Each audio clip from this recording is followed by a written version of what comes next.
여호와의 사자가 아비에셀 사람 요아스에게 속한 오브라에 이르러 상수리 나무 아래 앉으니라. 마침 요아스의 아들 기드온이 미디안 사람에게 알리지 아니하려 하여 밀을 포도주 틀에서 타작하더니 여호와의 사자가 기드온에게 나타나 이르되 큰 용사여, 여호와께서 너와 함께 계시도다. 기드온이 그에게 대답하되 나의 주여, 여호와께서 우리와 함께 계시면 어찌하여 이 모든 일이 우리에게 미쳤나이까? 또 우리 열조가 일찍 우리에게 이르기를 여호와께서 우리를 애굽에서 나오게 하신 것이 아니냐 한 그 모든 이적이 어디 있나이까? 이제 여호와께서 우리를 버리사 미디안의 손에 붙이셨나이다. 여호와께서 그를 돌아보아 가라사대 너는 이 네 힘을 의지하고 가서 이스라엘을 미디안의 손에서 구원하라. 내가 너를 보낸 것이 아니냐. 기드온이 그에게 대답하되 주여, 내가 무엇으로 이스라엘을 구원하리이까? 보소서, 나의 집은 므낫세 중에 극히 약하고 나는 내 아비 집에서 제일 작은 자니이다. 여호와께서 그에게 이르시되 내가 반드시 너와 하리니 한 사람을 한 사람을 치듯 하리라. 기드온이 그에게 대답하되 내가 주께 은혜를 얻어 싸우면 나와 말씀하신 이가 주 되시는 표징을 내게 보이소서. 내가 예물을 가지고 다시 주께로 와서 그것을 주 앞에 드리기까지 이곳을 떠나지 마시기를 원하나이다. 그가 가로되 내가 너 돌아오기를 기다리리라. 자, 아주 매우 어려운 환경에서 자란 소년이 있었습니다.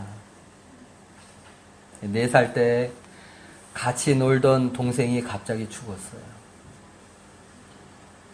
그가 10살 때는 신앙과 용기를 주었던 어머니가 세상을 떠납니다. 그리고 청년 시절에 한 여인을 만나서 결혼을 하였지만은 그가 사랑했던 두 아들의 죽음을 보아야 했습니다. 이에 충격을 받은 아내가 정신 이상을 일으켰습니다. 하루하루 살아가는 것이 너무나도 괴롭고 힘들어요. 그래서 큰 상처와 아픔을 잊고자 군대 자원에서 들어갔어요. 그러나 거기서도 슬픔은 계속되었습니다. 가까이 지냈던 그 전우들이 곁에서 죽어가는 거예요. 제대 후에 더 이상 죽음이 아닌 삶 속에 희망이 되는 정치를 해보겠다는 그런 생각을 가지게 됩니다.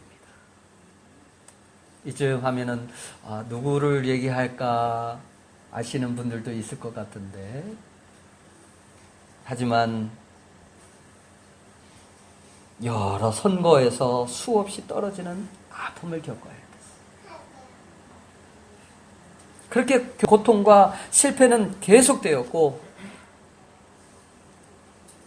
죽음의 이별을 겪고 선거에 낙선할 때마다 오히려 그에게 있어서 인간에 대한 존엄성을 깨닫게 되었고, 그리고 소외되고, 그리고 좌절하고 슬퍼하는 사람들에게 대한 애착은 더 커갔던 거예요. 그래서 그는 항상 이렇게 외쳤습니다. 사람은 모두 평등합니다. 저는 모든 사람이 하나님 앞에서 함께 노래하는 사회를 만들고 싶습니다. 그가 바로 미국 역사상 가장 위대한 인물인 미국 16대 대통령 바로 링컨에 대한 이야기입니다. 이 링컨의 장점은 인생의 그러한 삶의 고통을 자신의 자산으로 만든 거예요.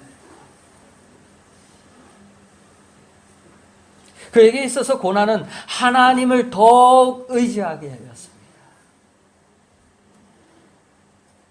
힘들 때나 괴로울 때 그는 평강의 주님을 만날 수 있었습니다.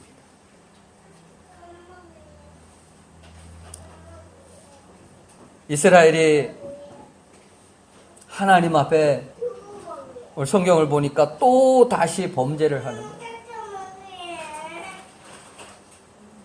매년 씨앗을 뿌리고 곡식을 수확할 때마다 어김없이 미디안 사람들이 농작물과 가축들을 빼앗아 가는 거예요. 뿐만 아니라 여자와 아이들까지 끌고 가버립니다. 그래서 이스라엘 백성들은 미디안을 피해서 7년이라는 그런 고통스러운 세월 속에서 집이 아니라 굴 속에 숨어서 지내야 했습니다. 먹을 것이 없어요. 아이들의 웃음소리가 그쳤습니다. 이스라엘은 그제서야 하나님을 찾기 시작하는 거예요. 6절 같이 보실까요? 이스라엘이 미디안으로 말미암아 궁핍함이 심한지라 이에 이스라엘 자손이 여호와께 부르짖었더라. 미디안은 요단 동쪽에 거하고 있는 유목민족이었습니다. 하나님께서는 이스라엘의 부르짖음을 들으시고 이스라엘을 구원하기 위해서 사사를 보내. 그는 여러분이 잘 알고 있는 기드온이라고 하는 평범한 농부였습니다. 하루는 미디안 사람들에게 곡식을 빼앗기지 않기 위해서 그 기드온은 이 포도주 포도를 짜기 위해서 즙을 만들기 위해서 이렇게 파놓은 우물같이 된 곳이 있어요. 그 틀 사이에 숨어가지고 이렇게 이제 타작을 하는 거예요. 그런데 하나님이 그때 부르셔요. 하나님은 이렇게 말씀하십니다. 12절 여호와의 사자가 기드온에게 나타나 이르되 큰 용사여 여호와께서 너와 함께 계시도다.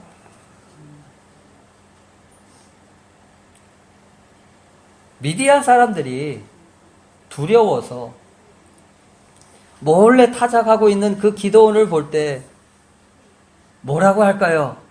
그는 겁쟁이 혹은 내가 큰 용사라고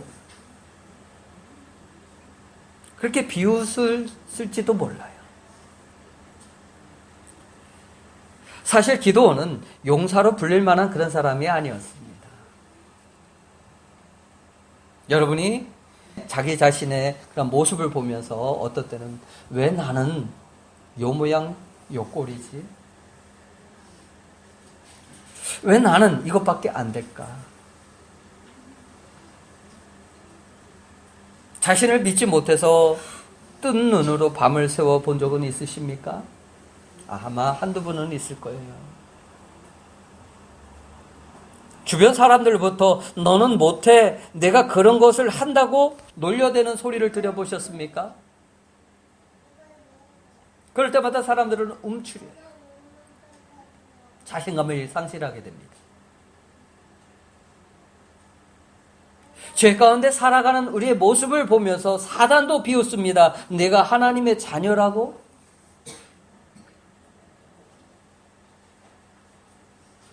그런데 하나님께서는 우리에게도 이렇게 말씀을 하셔요. 뭐라고요? 큰 용사여 여호와께서 너와 함께 계시도다. 세상 사람들은 나를 몰라주고 외면할지라도 오직 한 분, 하나님은 나를 외면하지 않는다는 사실이에요. 왜요? 하나님께서는 우리의 가능성을 보시고 믿어주시기 때문에.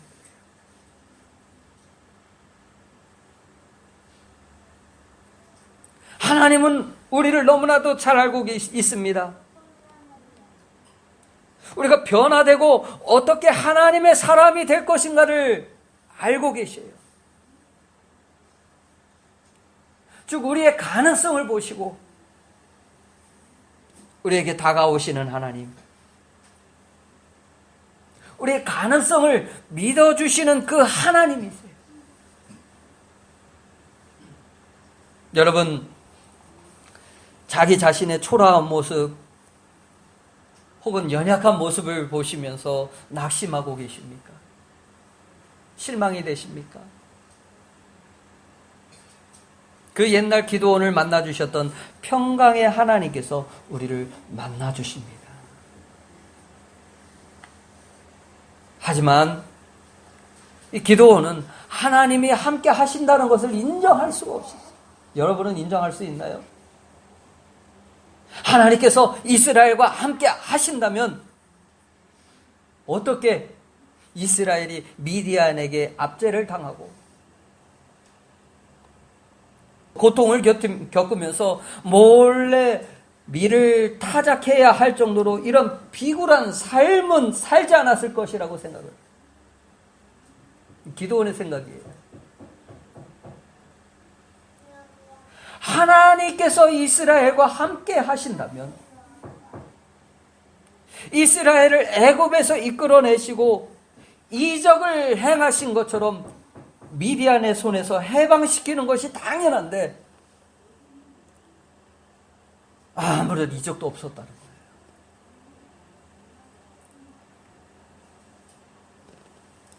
하나님께서 이스라엘과 함께 하셨다면 이 고통스러운 상황이 달라져야 한다고 생각을 한 거예요. 이런 생각 때문에 기도원은 하나님께서 함께 하신다는 그 생각을 할 수 없었던 거예요. 믿을 수가 없었던 거예요.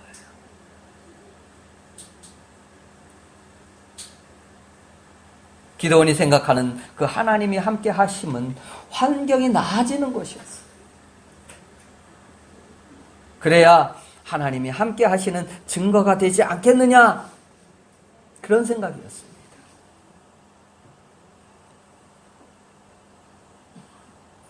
저와 여러분도 하나님이 함께 하신다면 이러한 사실에 대해서 기도원과 같이 생각할 수 있어요.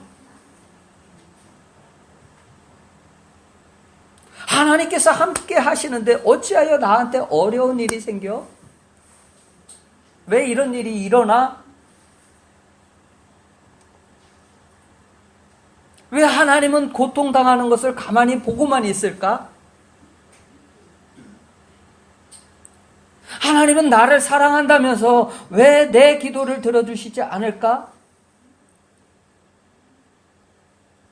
하나님이 나와 함께 하신다면 분명 좋은 길로 인도해 주시는 것이 마땅하다라고 생각하는 것이 우리가 가지고 있는 생각입니다. 기도원과 다를 바 없죠. 꼭 무엇인가 눈으로 봐야만 하나님께서 함께 하는 것처럼 여러분 생각하십니까? 예수님은 이렇게 말씀을 하셔요. 요한복음 20장 29절 보니까 같이 보실까요? 시작. 예수께서 이르시되 너는 나를 본고로 믿느냐? 보지 못하고 믿는 자들은 복되도다. 꼭 봐야 되나요? 꼭 나에게 이루어져야 되나요? 그리 아니하실지라도 내가 하나님을 의지하겠습니다. 그런 믿음이 저와 여러분에게도 있길 바랍니다. 우리에게 무엇인가 해주기를 바라는 것은 많은데 하나님께서 우리와 함께 하고 계심을 믿고 살아가는 것은 적어요. 하나님은 사실 우리의 믿음을 보시길 원하십니다.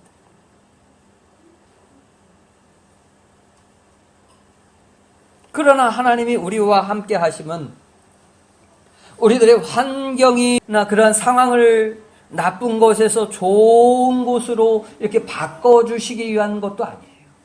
그래서 함께 하시는 것이 아니에요. 하나님께서 함께 하시면 우리를 통해서 하나님의 나라, 하나님의 의, 하나님의 일을 이루기 위해서요. 하나님의 일이 무엇인가요? 하나님의 일이. 여러분은 하나님의 일을 한다고 목사만 하는 거야 그렇게 생각을 하시나요? 아니면 하나님의 일이 무엇일까요? 요한복음 6장 29절 같이 보실까요? 시작. 예수께서 대답하여 이르시되 하나님께서 보내신 이를 믿는 것이 하나님의 일이니라. 누구를 믿는 것이? 하나님이 보내신 이가 누구예요? 예수님을 믿는 것이 하나님의 일이에요. 여러분은 하나님의 일을 하는 사람들입니다. 지금도 많은 성도들이 이 진리를 모르고 있어요.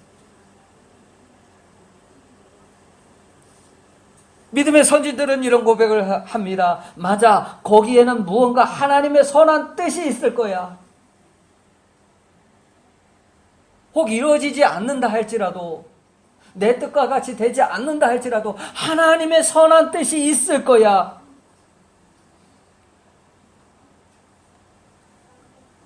갈 길이 보이지 않는다고 방황할 필요도 없어요. 그런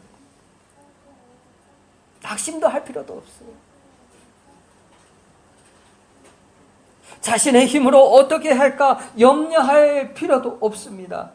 왜? 하나님이 우리와 함께 하신다고 했으니까. 이런 찬양도 있잖아요. 주님이 나와 함께함을 믿는다면 어떤 역경도 이길 수 있잖아요. 기드온의 불평을 들은 하나님은 어떻게 응답을 하셨습니까? 14절에 보니까 여호와께서 그를 돌아보아. 여기서 돌아보았다는 말은 지극한 연민의 심정으로 그를 주시하는 모습을, 사랑스러운 모습으로 바라보시오.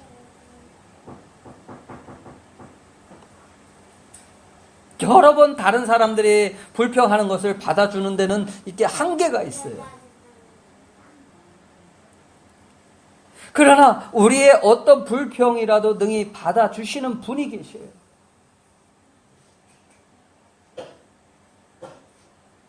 우리는 자기의 불만과 원망을 들어주고 또 받아주는 친구가 있다면 그것은 행복한 일이에요. 그런 친구가 몇 명이나 돼서요. 그런 상대가 없을 때 인간은 외로움과 고독을 느끼게 되는 거죠. 나에게 친구가 없어. 마음을 터놓을 상대가 없으면 답답한 심정을 가지고 살아가기 마련이에요. 평안이 없습니다. 그럴 때 주님 앞에 나오십시오.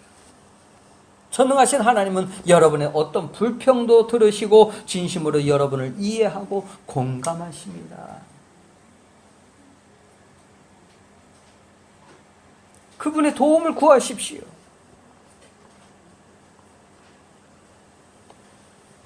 그리고 그분 앞에 나오면 여러분의 고통스러운 형편을 한번 털어놓아보세요. 히브리서 4장 15절에는 이렇게 말씀합니다. 우리에게 있는 대제사장은 우리의 연약함을 체휼하지 아니하는 자가 아니요.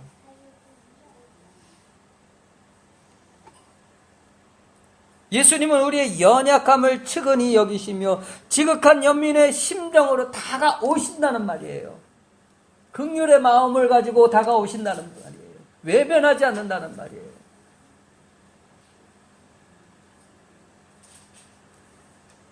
(14절) 같이 보시겠습니다. 시작. 여호와께서 그를 향하여 이르시되 너는 가서 너의 힘으로 이스라엘을 미디안 손에서 구원하라. 내가 너를 보낸 것이 아니냐 하시니라. 여기서 기드온을 향하여 하였다는 말은 그를 도울 목적으로 사명을 일깨워주는 그런 말씀입니다. 너에게 사명이 있다. 네가 할 일이 있다. 그리고 그 사명을 일깨워주면서 뭐라고 합니까? 내가 너와 함께 한다. 너는 큰 용사가 돼서 이스라엘을 구원할 것이다.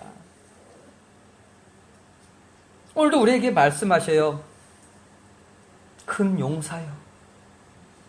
예수를 알지 못하는 너희 형제들이 죄로 인해 멸망하지 않도록 구원해라.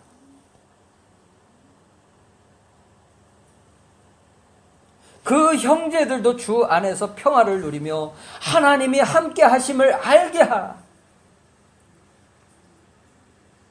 이 일을 위해서 큰 용사로 부르시고 있는 거예요.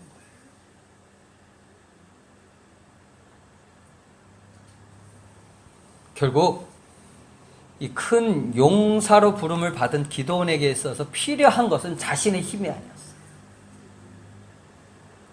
자신의 지혜도 아니고 하나님의 일을 이룰 수 있는 어떤 능력이 필요한 것도 아니었습니다. 사람들은 먼저 이것부터 찾잖아요. 아니요. 하나님이 함께 하시면 해결되는 거예요.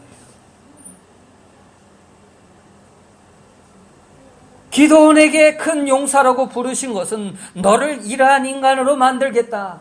하나님의 의지가 있음을 볼 수가 있습니다. 하나님이 우리를 용사라고 부르시는 것은 내가 너를 그렇게 만들겠다 하는 하나님의 의지가 있어요.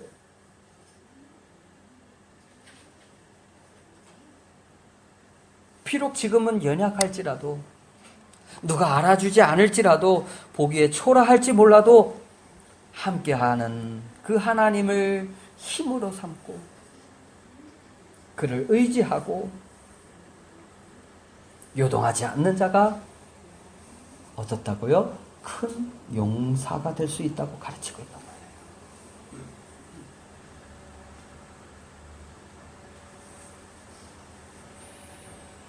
기드온이 약자라면 그냥 약자로 있으면 돼요. 용사에게 필요한 것은 하나님께 있기 때문입니다. 이 용사라는 것은 우리 힘으로 되어지는 것이 아니라 하나님이 되게 하시는 거예요. 하나님이 되게 하시는 거예요. 그런데 사람들은 뭔가 일이 있으면 자기가 하려고 하잖아요. 하나님의 일들을 자기가 한다고 하잖아요. 아니에요. 하나님께만 있으면 돼요. 그분 앞에 붙잡히기만 하면 돼요. 그러므로 누가 용사입니까? 약하면 약한 대로, 힘이 없으면 힘이 없는 대로 하나님이 함께 하심을 믿고 살아가는 자가 성경에서 뭐라고 하는 거예요? 용사라고 말하는 거예요. 그러나 이 용사에게는 예수님과 함께 하기 때문에 세상을 이길 힘이 있습니다. 죄악을 이길 힘이 있어요.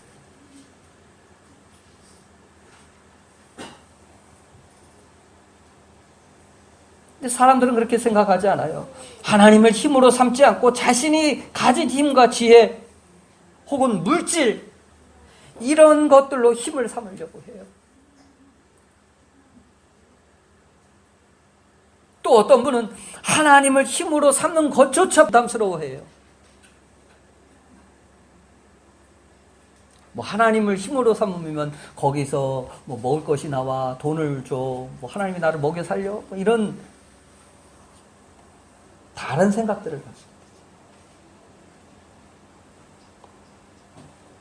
여러분이 이 땅에 있는 무언가를 힘으로 삼고 살아가는 것은 잠시 잠깐입니다. 그러나 지금까지 농사만 짓고 있던 기드온이 나라를 위해서 싸운다는 것은 쉬운 일이 아니에요. 그렇죠? 쉬운 일이 아니에요. 자기가 무슨 힘이 있어요? 능력이 있어요. 그러나 하나님을 힘으로 삼고 살아가는 사람은 일이 잘 안 되거나 막히거나 자신이 연약하다는 것이 드러난다 해도 낙심하지 않게 됩니다. 하나님이 함께 하시니까. 그 이루시는 분은 하나님이시기 때문에 그래요. 그래서 기도는 15절과 같이 이렇게 말합니다. 주여 내가 무엇으로 이스라엘을 구원하리이까? 보소서, 나의 집은 므낫세 중에서 극히 약하고 나는 내 아비 집에서 제일 작은 자니이다. 기드온의 문제는 하나님이 함께 하심을 믿지 못함에 있었습니다. 처음부터 하나님이 함께 하심을 신뢰하기란 어려울 수 있습니다. 그러나 진실로 예수님이 나와 함께 하심을 믿으며 예수님을 가까이 하면 가까이 할수록 그분의 은혜와 사랑에 놀라지 않을 수 없을 거예요. 우리가 고난을 만나면 괴로운 것도 사실이지만 이 고난을 통해서 평안의 주님을 만날 기회가 될 수 있다는 사실이에요.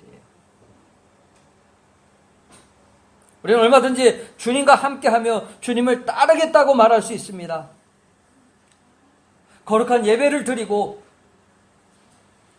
성경을 읽고 찬송을 부를 수 있습니다. 하나님의 말씀에 감격해하고 주님 뜻대로 살겠다고 말할 수 있습니다. 그런데 막상 우리의 삶에 큰 파도가 밀려오고 폭풍이 몰아칠 때, 문제가 생길 때에 과연 우리는 얼마나 예수님을 믿고 따르고자 할까요?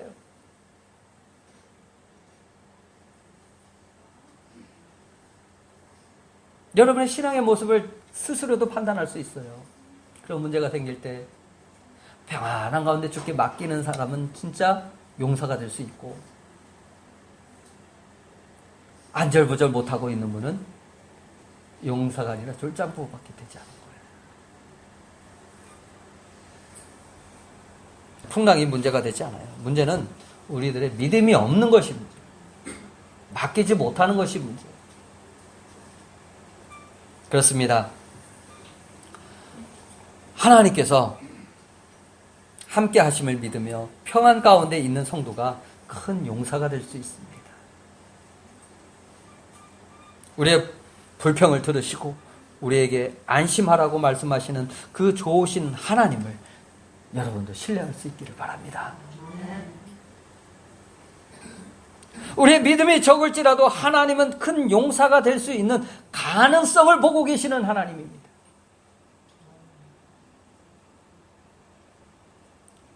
오늘날 사람들이 흔히 생각하는 하나님은 매우 부정적인 것이 많아요. 사실 구약 성경을 읽다 보면은 하나님은, 우리는 사랑의 하나님이라고 이야기를 하지만 매우 잔인한 분으로 인상이 남을 수도 있어요. 그래서 오해할 수도 있어요. 일단 잘못된 개념으로 하나님을 이해하면 하나님을 가까이 하기가 어려워요. 왜냐하면 하나님이 늘 무섭고 두렵기 때문에. 우리가 하나님께 다가갈 때 우리를 따뜻하게 맞아주시고 우리의 마음을 위로해 주시고 평화를 주시는 분으로 생각해 보십시오. 기드온은 그 하나님을 만났던 그 장소에서 제단을 쌓고, 그리고 그 제단의 이름을 뭐라고 이름을 하냐면 우리가 잘 알고 있는 여호와 샬롬. 여호와 샬롬.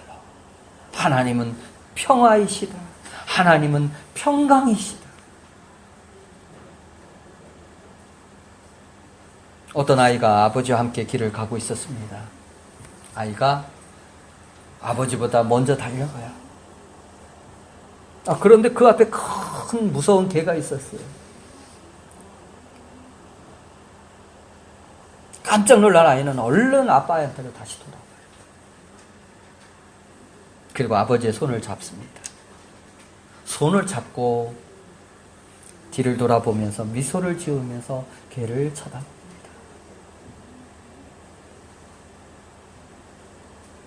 그러나 그 개는 여전히 큰 개였어요. 그리고 여전히 사납게 보입니다. 그럴지라도 아이는 안심해요.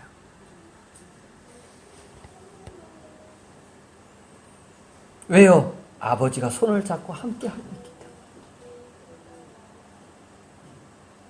예수를 믿는 우리도 예수님과 함께할 때 평안을 누릴 수가 있습니다. 그 평강의 주님을 만날 수가 있어요. 여러분, 가정과 삶이 큰 풍랑이 일어나서 곧 죽게 될 위험에 처하게 될 때 그 환경을 바라본다면 그 환경은 큰 두려움이요, 큰 스트레스일 수밖에 없어요. 그러나 예수님이 나와 함께함을 믿는다면 어떤 역경뿐만 아니라 그 안에서 평강의 주님을 경험할 수 있게 된다는 사실을 여러분 기억하시기를 바랍니다. 평강의 주님을 만날 수 있어요. 예수님은 십자가에 돌아가시기 전에 최후의 만찬을 드시면서 불안해하는 그 제자들에게 이렇게 말씀합니다. 요한복음 14장 27절에 뭐라고 말씀하나요? 평안을 너희에게 끼치노니 곧 나의 평안을 너희에게 주노라. 내가 너희에게 주는 것은 세상이 주는 것 같이 아니하니라. 너희는 마음의 근심도 말고 두려워하지도 말라.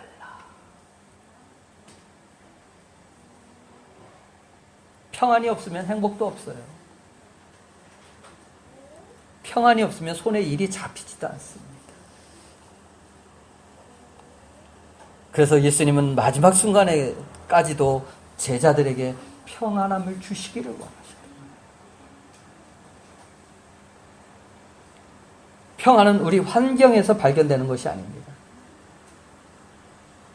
이 평안은 예수 그리스도 안에서만 누릴 수가 있습니다. 폭풍우가 몰아치는 그러한 가정이 있는데 바깥에는 막 난리가 났어요. 근데 그 안에 있는 아기는 아주 평안하게 자요. 그 평강이 저와 여러분에게도 있기를 바랍니다.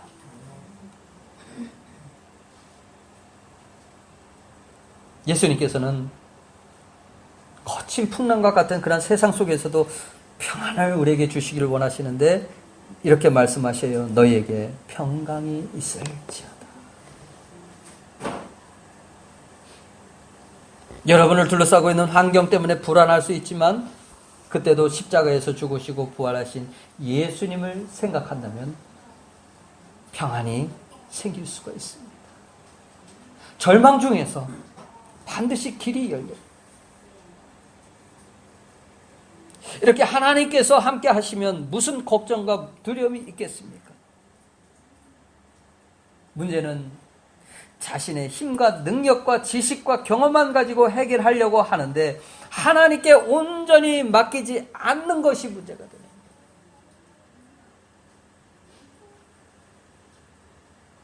이제 주님 안에서 이렇게 말하십시오. 여기에도 분명히 하나님의 선한 뜻이 있을 겁니다.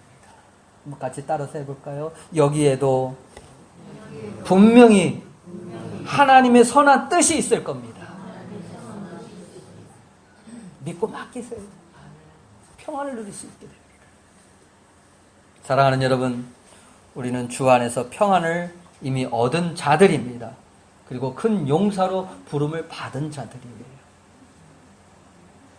자신의 무능과 연약함을 보지 말고 하나님께서 함께 하심을 믿는다면 어떤 역경도 이길 수 있음을 여러분 믿으시기 바랍니다. 오늘도 하나님은 우리를 바라보실 때 큰 용사로 넉넉히 이기며 승리할 수 있는 가능성을 보고 계세요. 너도 할 수 있어. 너도 일어날 수 있어. 낙심하지 말고 다시 나에게 맡기고 일어서라. 우리는 그 하나님을 믿으며 살아가면 돼요. 나와 함께 하고 계심을 믿으며 살아가면 돼요. 그러면 됩니다. 그래서 하나님 나라의 큰 용사로 귀하게 쓰임받는 저와 여러분이 다 되시기를 예수님의 이름으로 축원합니다. 우리 함께 같이 기도하실 때 주여 우리를 큰 용사로 불러주시니 감사드립니다. 큰 용사로 합당한 자녀가 되어지게 하여 주시고 하나님께 맡기는 자녀, 또 하나님 안에서 평강을 누리는 자녀가 되어지게 하여 주시옵소서. 우리 함께 같이 기도하시겠습니다. 하나님 안에서 평강을 누리며